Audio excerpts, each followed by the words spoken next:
Hello, আসসালামু আলাইকুম প্রিয় দর্শক। আশা করি সবাই ভালো আছেন। আজকে ইন্ডিয়া ভিসা প্রত্যাশীদের জন্য আরেকটি ভিডিও নিয়ে আসলাম। আপনারা অনেকেই ইন্ডিয়ার ভিসা কবে খুলবে, কখন খুলবে সেই বিষয়টা নিয়ে আপনারা অপেক্ষার প্রহর গুনতেছেন। আসলে যেন ইন্ডিয়া ট্যুরিস্ট ভিসা আমরা অনেকেই অনেক ভিডিওতে দেখতেছি, যেন অনেকেই বলতেছে এই দিন খুলে দিচ্ছে, ওই দিন খুলে দিচ্ছে, এবং ট্যুরিস্ট ভিসার বিকল্প ভিসা দিচ্ছে এবং কি ভিসা দিচ্ছে এবং সেই সব ভিসা কারা কারা পাইবে সেই বিষয়টা নিয়ে আজকের এই ভিডিওতে আলোচনা করব। তাই ভিডিওটি না টেনে সম্পূর্ণ ভিডিওটি কন্টিনিউ করুন। হ্যাঁ, ট্যুরিস্ট ভিসার বিকল্প কি ভিসা দিচ্ছে এরকম একটা গুঞ্জন ইতিমধ্যে সোশ্যাল মিডিয়াতে চালু হচ্ছে এবং সেই ভিসা কারা কারা পাইবে। এর আগে আমরা একটু জেনে নিই যে ইন্ডিয়া ট্যুরিস্ট ভিসা কবে চালু হবে। আমরা প্রথমেই উল্লেখ করেছি যে 5 আগস্টের পর থেকে ইন্ডিয়া ট্যুরিস্ট ভিসা দেওয়া পুরোপুরি বন্ধ করে রেখেছে। এমনকি মেডিকেল স্টুডেন্ট এবং ডাবল এন্ট্রি ভিসাগুলোও সীমিত পরিসরে চালু থাকলেও ট্যুরিস্ট ভিসা এখন পর্যন্ত সম্পূর্ণরূপেই বন্ধ রয়েছে।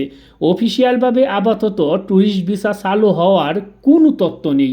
যদি কিছুদিন আগে ইউটিউব এবং ফেসবুকে মার্চে ট্যুরিস্ট ভিসা খুলে দেবে, বাংলাদেশিদের জন্য খুলে দেওয়া হবে এমন গুঞ্জন শোনা গেছিল। তবে অফিসিয়ালভাবে বাংলাদেশ কিংবা ভারত কোনো পক্ষ থেকেই এর তথ্য সত্যতা নিশ্চিত করা যায়নি। এমনকি এও শোনা গেছিল যে ট্যুরিস্ট ভিসা চালু করার লক্ষ্যে মিতালি এক্সপ্রেস ট্রেন ধোঁয়া মোছা শুরু করেছে। এই নিউজেরও কোনো সত্যতা নিশ্চিত করা যায়নি। এগুলো কেবলই মাত্র বিউমার্স, বুঝতেই তো পারছেন।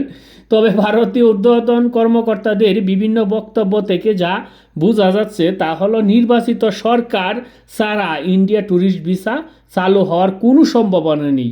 অন্তত ডক্টর ইউনূস সরকার থাকাকালীন ট্যুরিস্ট ভিসা চালু হওয়ার একদমই শূন্য। নির্বাচিত সরকার আসলেই ট্যুরিস্ট ভিসা চালু হয়ে যেতে পারে। এই বিষয়টা আপনারা সবাই মাথায় রাখবেন। এই আপনারা যে ট্যুরিস্ট ভিসা নিয়ে যে লাফালাফি করতেছেন, অনেকেই বলতেছে এই ট্যুরিস্ট ভিসার বিকল্প ভিসা দিচ্ছে। হ্যাঁ, ট্যুরিস্ট ভিসার বিকল্প কী ভিসা দিচ্ছে সেটা আমি বলি।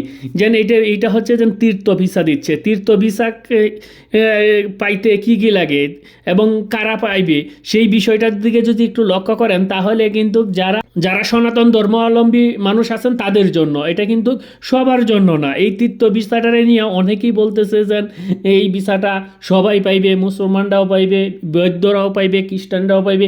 এটা হচ্ছে সম্পূর্ণ ভুয়া কথা এবং গুজব এবং বানোয়াট কথা। এই মিথ্যা কথা ছাড়া আর কিচ্ছুই নাই। অনেকে আবার এটার উদাহরণ দিচ্ছে যে তীর্থ ভিসাটা হচ্ছে যেহেতু একটা ধর্মীয় ভিসা, বাংলাদেশ থেকে যেন ভারতে বিভিন্ন মন্দিরে দর্শনার্থী স্থানে যাইবে দর্শন করার জন্য, তাহলে তো এটা একটা ধর্মীয় উদ্যোগের ভিসা, সেই জন্য তো সবাই পাইতে পারে। এটা সম্পূর্ণটাই ভুয়া কথা। এটা শুধু হিন্দুদের জন্য, যারা মন্দির ভিত্তিক এই ভিসাটা চালু আছে। এছাড়া কিন্তু এই সাধারণ মানুষের জন্য না। এই ভিসাটার মেয়াদ হচ্ছে 1 মাস থেকে 3 মাসের মধ্যে। এই ভিসা দিয়ে শুধু একবার যাইতে পারবে। এটা মন্দির থেকে আপনার প্রত্যয়নপত্র নিতে হয়। এর আগে আপনার হাই কমিশনারে এখানে আপনার মেইল করতে হবে, মেইল করে তারপরে করতে হবে। এই বিষয়টাকে কেন্দ্র করে অনেকেই অনেক ধরনের ব্যাখ্যা দিচ্ছে, যেন আজমির শরীফে যাইব, আজমির শরীফে গিয়ে যাওয়ার জন্য আমরা তীর্থ ভিসা নিচ্ছি।